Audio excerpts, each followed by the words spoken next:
Welcome to Coping Together. Before our conversation, I'd like to offer a disclaimer. Subjects today may touch on mass shootings, survivor recovery, trauma, and gun violence. We are here to uplift the stories of individuals and voices while respecting that experiences may impact others in a painful, deep, or reverberating way. So please consider that before watching today's episode. Thank you. Today, I'm excited to have Patience Murray here with us. She is an author, entrepreneur, hope giver, speaker, and advocate. And I look forward to sharing my experience with you today, Patience. So Thank you. Thank you. I'm so excited to be here and just like having this platform with such a reputable organization who's really connected to what we need as survivors. I'm just honored to be a part of this. Thank you for having me. Thank you, Patience. For those that aren't familiar, if you would just give us a short background on you and your connection here.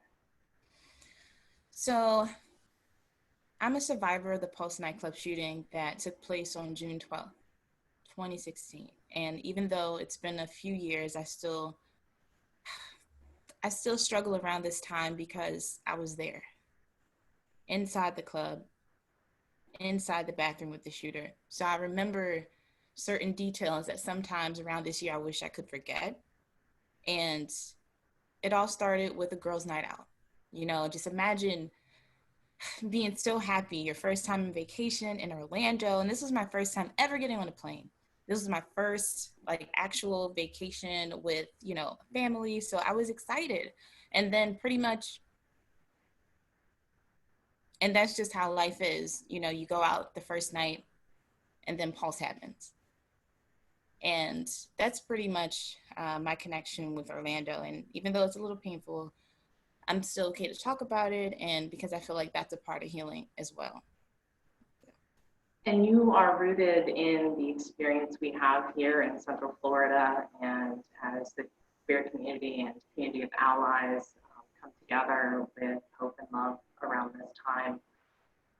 Something that brings this conversation even heavier to me is that we're in a time of pain and trauma, that all over the world people are feeling it for so many different circumstances.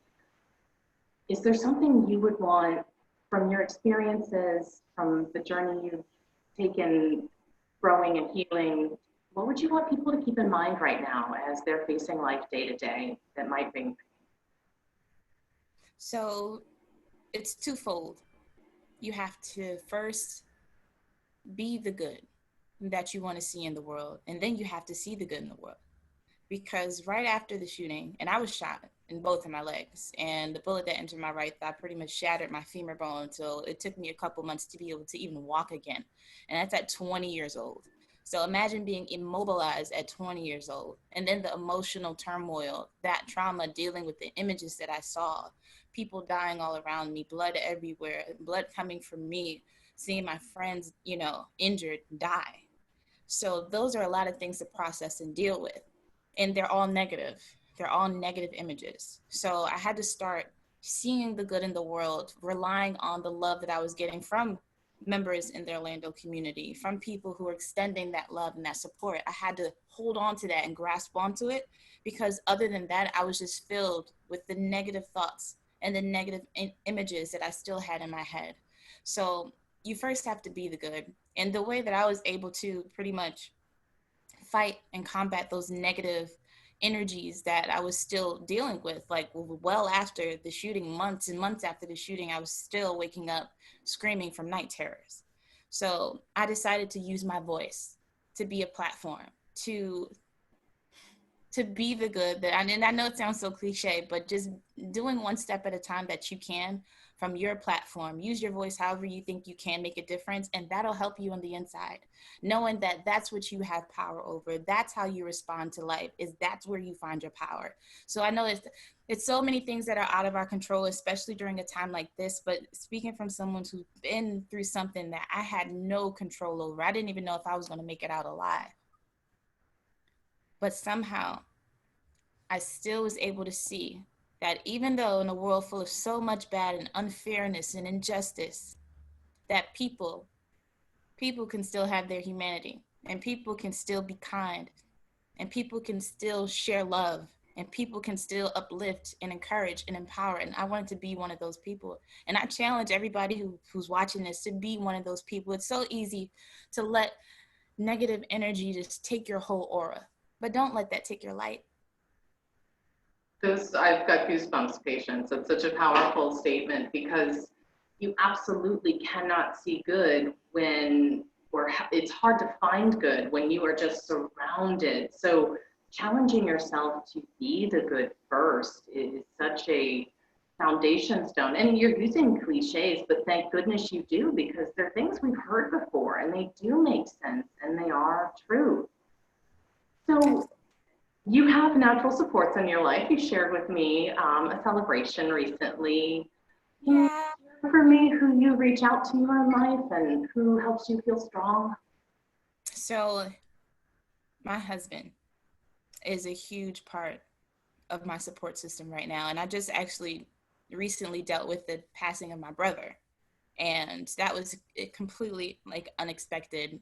Amid COVID, my brother passing, and just dealing with Pulse, the aftermath of that all together, like in this moment in this year, I'm just so grateful to have like someone that I can talk to that understands, because his sister was actually killed in the Pulse nightclub shooting. So he understands the tragedy from a more personal experience like I do. So having someone who just gets it. And that's why I think it's so important to connect yourself with groups. Like if you don't have people that understand the gravity of your tragedy, you need to connect yourself with people that do, that can relate to you on a level that's beyond cliches, just to bring that up again. But relatability is a huge thing. You have to talk to people that been there, that understand that pain. That is so powerful, and I'm so sorry for your loss at this time. Thank you. There's such raw processing going on. So even more that I'm grateful that you're sharing with us at this time. It's something I'm sure a lot of people out there connect to. Absolutely.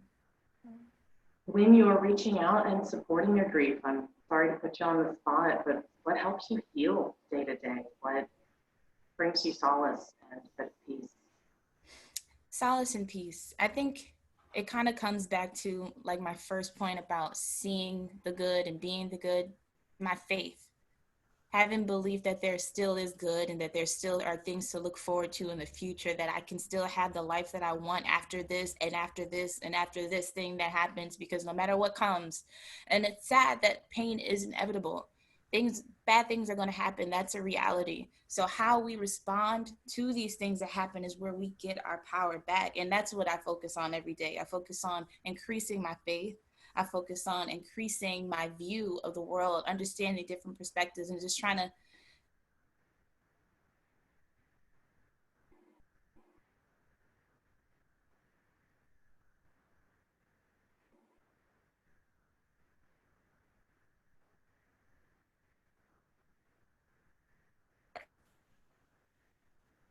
I think my internet went out a little bit. We lost the last bit of that, but we're hearing very strongly your uplifting and empowering and call to action internally. It's inspiring to me, and it's something that resonates because that's something I similarly work on each day, is to find that light and to offer it to others. Among that, you're asking for a lot of work from yourself. How do you offer yourself self-compassion? How do you give yourself a break when you need it?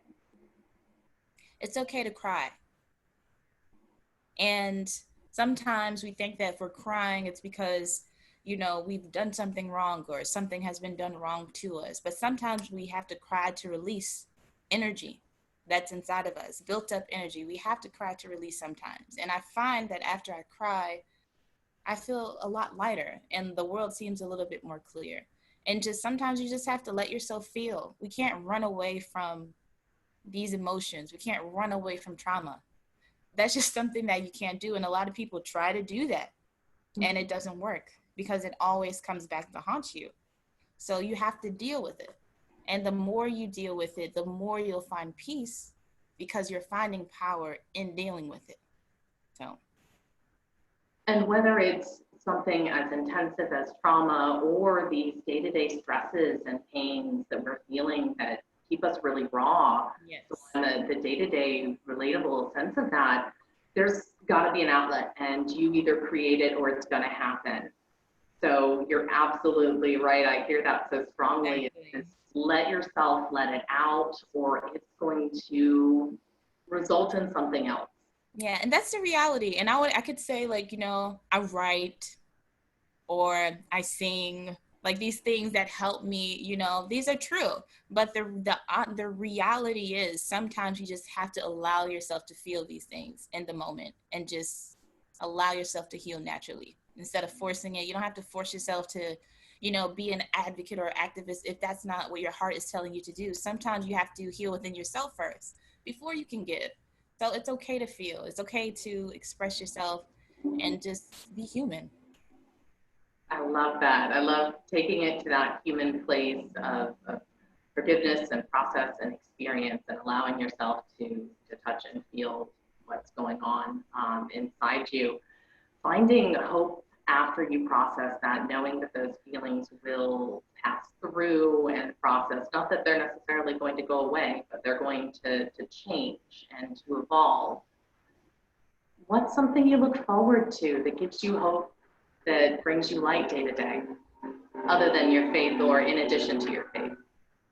Well, I know this might seem a little trivial, or I just look forward to extending my family right now. And yeah, so I have this emphasis on just like appreciating my loved ones, and I want to have children one day. And it's, oh my God, it's like a scary thing, especially right now. Nobody wants to think about bringing life into a world like this. And here I am on the other side looking forward to bringing children and raising beautiful, educated, intelligent, you know, healed children to spread light with others. And that's what I'm looking forward to right now. Yeah, I think this is just maybe the mindset that I'm in today specifically, but I do look forward to extending family and just, you know, continuing to spread love. Let's take that today, because what it says to me so powerfully is you see a future beyond your future, and a future that's worth investing in. And I think today and every day moving forward, we all need to feel that. Absolutely. Oh, that might be a really positive place to wrap up. Patience, I'd like to invite you to give us any further thoughts you'd like to leave us with, and anything else you'd like to touch on. Okay, I do have a poem that I want to share if Okay. my internet doesn't mess up. Because I think a lot of people could relate to this in a lot of different ways. So, the pain you feel is not in vain. The hail, the sleet, the snow, the rain, different types of storms have clouded your days. You've cried, you've fought, you've lost, you prayed. No answer seemed to come your way. You gave up. You fell, you turned away. Too many demons to battle, to conquer, to slay. Too tired, too wounded, too hurt to say the horrible things that haunt you inside. But despite those things, you continue to rise. And you don't just survive, you live, you win, you soar. Like a lion in the jungle, you eat, you roar. And that's it. I hope you guys felt that and continue to be empowered and just see the good and be the good. Be the good and be the good. Thank you so much, Patience Murray. No And problem. thank you. Thank you. And please comment with things that inspire you. We share and learn and grow from each other's experiences. Thank you.